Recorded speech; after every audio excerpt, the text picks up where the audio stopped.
বাংলা একাডেমিতে সর্বস্তরের মানুষ শ্রদ্ধা ভালোবাসায় শেষ বিদায় জানিয়েছেন বাংলাদেশের জনপ্রিয় কালজয়ী কবি হেলাল হাফিজকে। এখানে অনুষ্ঠিত হয় মরহুমের প্রথম নামাজে জানাজা। সকাল 11টায় সর্বস্তরের মানুষের শ্রদ্ধা নিবেদনের জন্য কবি হেলাল হাফিজের মরদেহ নিয়ে আসা হয় বাংলা একাডেমি প্রাঙ্গণে।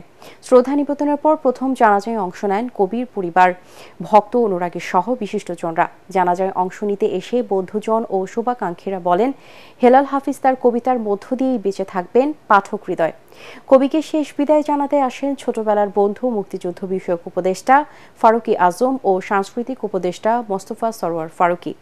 এ সময় কবি হেলাল হাফিজ জীবদ্দশায় 21শে পদক, স্বাধীনতা পুরস্কার না পাওয়া নিয়ে আক্ষেপ জানান সাংস্কৃতিক উপদেষ্টা। বাদ জোহর কবির দ্বিতীয় জানাজা জাতীয় প্রেস ক্লাবে অনুষ্ঠিত হয়। মিরপুর শহীদ বুদ্ধিজীবী কবরস্থানে হেলাল হাফিজকে চিরনিদ্রায় শায়িত করা হবে। শেষ সময়টা আমি তোদের কাছে চলে যাব এবং আমাদের এটাই আশা ছিল যে চাচু হয়তো শেষ সময়টা আমাদের, যেহেতু অনেক অসুস্থ, 77-78 বছর বয়স, আমরা কখনোই আশা করিনি যে এরকম একটা ঘটনা আমাদের সাথে ঘটে যাবে। অ্যাটম বোমা চেনো, মানুষ চেনো না, এই দুই লাইনের কবিতা কিন্তু তার। উনি বলতো যে কোনো কিছু লেখার আগে তুই যেটি করবি সেটি হচ্ছে অনেক বেশি পড়বি, অনেক বেশি পড়বি, লিখবি অনেক কম।